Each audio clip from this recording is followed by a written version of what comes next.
Le fil de trame est le fil qui traverse le tissu de gauche à droite pendant le tissage. Il est perpendiculaire au fil de chaîne. Du coup, le fil de chaîne, c'est bien le fil qui va dans le sens de la longueur, donc de haut en bas. La lisière, c'est tout simplement le bord non coupé d'un morceau de tissu. Généralement, le bord qui est plus serré et plus résistant. Il peut également être légèrement enroulé ou avoir une apparence différente des bords coupés. Le droit fil est la direction parallèle à la lisière du tissu, généralement indiquée par le fil de chaîne dans le tissu. Couper ou coudre dans le droit fil est essentiel pour que le vêtement ou le projet fini conserve sa forme et sa structure. La lèse, c'est simplement la largeur du tissu, c'est-à-dire la distance entre les deux lisières. Le biais est donc la diagonale à 45 degrés par rapport au droit fil et la lisière du tissu. Donc on va couper notre tissu dans cette diagonale pour fabriquer le biais.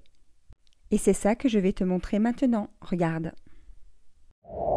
Alors la première étape, tu devras couper un carré. Suivant la grandeur de ton carré, tu auras plus ou moins beaucoup ou pas beaucoup de biais. La lisière est sur la gauche et le droit fil est bien du haut vers le bas. On voit bien que la diagonale du tissu, c'est-à-dire le biais, est plus élastique. Tu vas mettre un repère sur le milieu de chaque côté. Ensuite, tu vas tracer une diagonale et tu vas couper le tissu.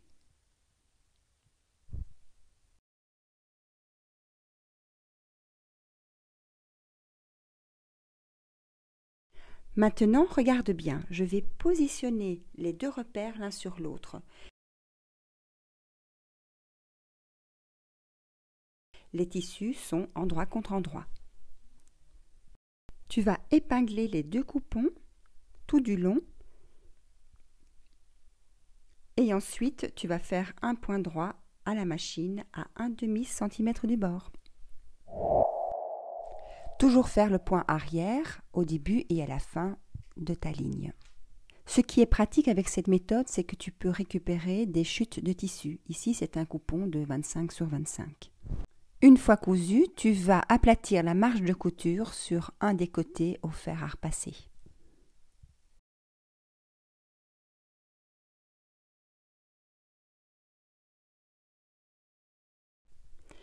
Là, ce sont les diagonales et on va tracer des lignes à partir de là. Tu vois, on voit bien l'élasticité du tissu sur cette diagonale et c'est ça qui nous intéresse. Je vais prendre une largeur de 4 cm comme celui-ci, ce qui te donnera un bord de biais de 1 cm plus ou moins. Tu choisiras la largeur de ton biais en fonction de ton projet. Donc, je vais tracer une ligne ici tous les 4 cm.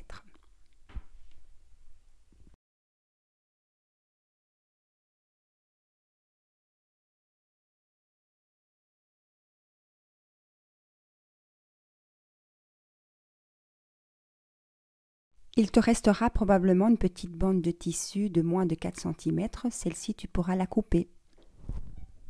Maintenant, on va préparer le tissu pour la suite. Regarde, tu vas mettre une croix sur la première bande du haut, à gauche et à droite.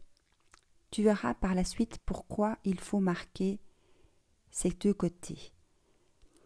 Et puis, tu vas marquer la marge de couture de chaque côté, c'est-à-dire à 0,5 cm.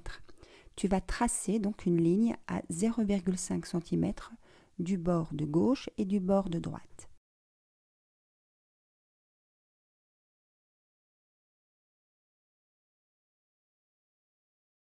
Il te reste à tracer une petite ligne perpendiculaire à la ligne de la marge de couture pour chaque bande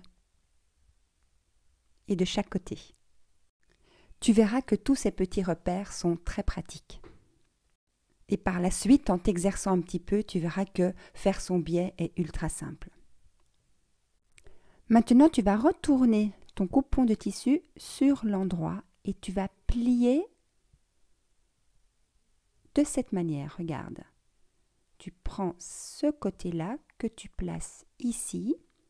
Tu prends de l'autre côté que tu places ici. Donc ça te refait un carré. et c'est là que tu vas voir les 2 petites croix. Eh bien, ce n'est pas comme ça que tu dois poser ton tissu. Ou sinon, tu ne vas pas savoir couper tes bandes. Regarde. En réalité, tu vas devoir décaler d'une bande vers le haut. Comme ceci.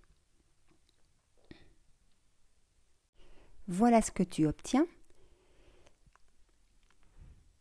Et là, il va falloir faire une couture à 0,5 cm, suivant le repère que tu avais tracé. Et c'est pour ça qu'on avait tracé également les petites lignes diagonales. Parce qu'avec cette marge de couture, si tu ne décales pas un tout petit peu le tissu, la ligne du biais ne sera pas droite. Voilà, donc tes 2 petites lignes perpendiculaires doivent se toucher pour que la ligne soit continue. Tu vois ?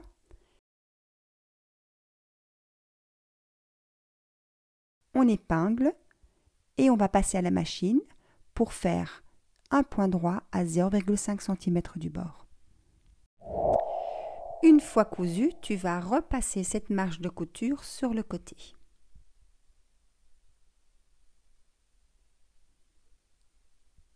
Ensuite, il te suffit de prendre les ciseaux et tu vas couper tout le long au niveau de la ligne. Tu vas voir, ça va te faire une grande bande de tissu.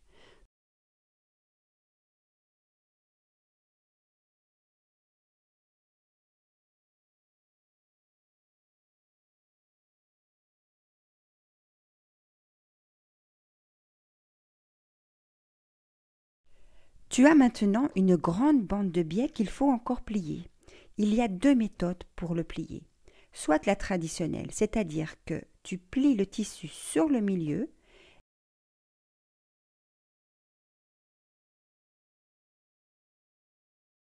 et ensuite tu replies les 2 côtés comme ceci. Et ça tout du long, tout en repassant. Il faut un petit peu de patience, mais en réalité, cela va assez vite. La deuxième méthode, c'est d'utiliser cet outil. Il faut savoir qu'il en existe de plusieurs grandeurs en fonction de la largeur du biais. Tu insères ton tissu par ici. Attention, le tissu envers vers le haut. Tu vas t'aider d'une aiguille pour faire ressortir le tissu de l'autre côté. Et puis tu avances tranquillement en repassant. Voilà. Tu vois ? Le tissu doit être bien plié et tu repasses. Tu avances et tu repasses. Et ça, jusqu'au bout.